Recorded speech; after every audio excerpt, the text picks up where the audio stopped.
സുഗമോദേവി സീരിയലിന്റെ ഇന്നത്തെ episode detailed promo റിവ്യൂയിലേക്ക് എല്ലാവർക്കും സ്വാഗതം.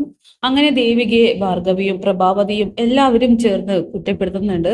ഈ സമയം ദേവിക പറയുകയാണ്, താൻ ചെയ്യുന്ന പ്രവൃത്തികൾ മറ്റുള്ളവരെ ബോധിപ്പിക്കാനോ അല്ലെങ്കിൽ എന്റെ മനസ്സ് തുറന്ന് കാണിക്കാനോ തയ്യാറല്ലെന്നും എല്ലാവരും എന്നെ കുറ്റപ്പെടുത്തിക്കോ, പക്ഷേ ഞാൻ ചെയ്യേണ്ടത് ചെയ്തിരിക്കുമെന്ന് പറഞ്ഞുകൊണ്ട് ദേവികയാണെങ്കിൽ വളരെ വിഷമത്തോടു കൂടി തന്നെയാണ് ചന്ദ്രോത്ത് വീട്ടിൽ നിന്നും അന്ന് പടിയിറങ്ങുന്നത്.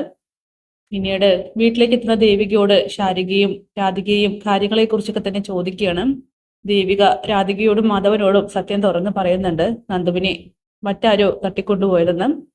ഇതുകൂടി കേൾക്കുമ്പോൾ എല്ലാവർക്കും പേടിയാവുന്നു. ശാരിക ഒഴികെ എല്ലാവരും ദേവികയോട് ചോദിക്കുന്നുണ്ട്, ഇനി എന്ത് ചെയ്യുമെന്നൊക്കെ. എന്ത് ചെയ്യണമേ, ചുറ്റിലും എനിക്കുള്ള കുത്തുവാക്കുകൾ മാത്രമേ ഉള്ളൂ. ചന്ദ്രോത്ത് വീട്ടിലേക്ക് എനിക്ക് കയറാൻ കഴിയുന്നില്ല. എന്റെ പരിശുദ്ധിയെയും എന്റെ ആത്മാർത്ഥതയെയൊക്കെ തന്നെ അവർ ചോദ്യം ചെയ്യുന്നു. ഏറ്റവും കൂടുതൽ അമ്മയുടെ കുത്തുവാക്കുകളാണ് സഹിക്കാൻ പറ്റാത്തത്.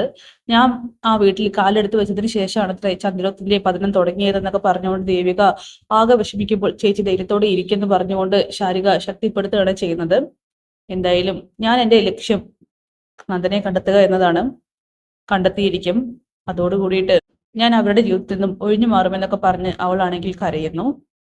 അങ്ങനെ തന്റെ പ്രവൃത്തികൾ ആർക്കും ബോധ്യപ്പെടുത്തി കൊടുക്കേണ്ടതില്ലെന്നൊക്കെ പറഞ്ഞ് സ്വയം വിഷമത്തോടു കൂടിയിട്ട് ദേവിക കാര്യങ്ങൾ പറയുകയാണ്.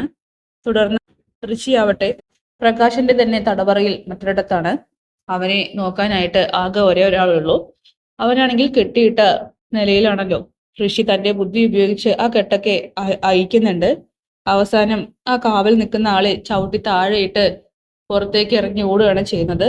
എന്തായാലും ഋഷി രക്ഷപ്പെട്ട് ഓടുമ്പോൾ തന്നെ നന്ദനെ കാണാനാണ് കൂടുതലും ചാൻസ്. കാരണം നന്ദനെയും ഈ പറയുന്ന ഋഷിയെയും തട്ടിക്കൊണ്ടുവന്ന ഒരേ ഒരാൾ തന്നെയാണ്, അത് നമ്മുടെ പ്രകാശം. തുടർന്ന് പ്രകാശ് ആണെങ്കിൽ വലിയൊരു അഭിനയം തന്നെ നന്ദന് മുന്നിൽ കാഴ്ച വെക്കുന്നുണ്ട്. അതായത് പെട്ടെന്ന് എത്തുന്ന പ്രകാശ് നന്ദനോട് പറയുകയാണ്, നന്ദൻ താനിപ്പോ പേടിച്ചിരിക്കുന്നത് ഋഷിയുടെ പ്രേതത്തിനല്ലേ? നീ കൊന്ന ഋഷിയുടെ പ്രേതത്തിനെ? അതെ, ഞാൻ അവനെ കണ്ടു. അവൻ എന്റെ അടുത്തേക്ക് വന്നിരുന്നു. നന്ദനെ നീയാണല്ലേ മാറ്റി വെച്ചിരിക്കുന്നതെന്ന് ചോദിച്ചു.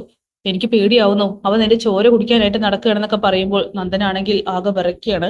കാരണം നന്ദൻ ആകെ പേടിക്കുന്ന ഒരേ ഒരു കാര്യം ഋഷിയുടെ പ്രേതത്തെ മാത്രമാണ്. കുറ്റബോധം കൊണ്ടും അതുപോലെ തന്നെ താൻ ചെയ്ത പ്രവൃത്തി കൊണ്ടും നന്ദൻ ഒരുപാട് ബുദ്ധിമുട്ടുന്നുണ്ടെങ്കിൽ ആ ഒരു കൊലപാതകത്തെ ഓർത്ത് മാത്രമാണ്. എന്തായാലും പ്രകാശ് ആണെങ്കിൽ ആ ഒരു നാടകം ഇറക്കുന്നുണ്ട്. നന്ദനാണെങ്കിൽ ആ നാടകത്തിൽ വീഴുന്നുമുണ്ട്. അപ്പോ കാത്തിരിക്കാം ഇന്നത്തെ കിടിലൻ എപ്പിസോഡിനായിട്ട്. Bye bye.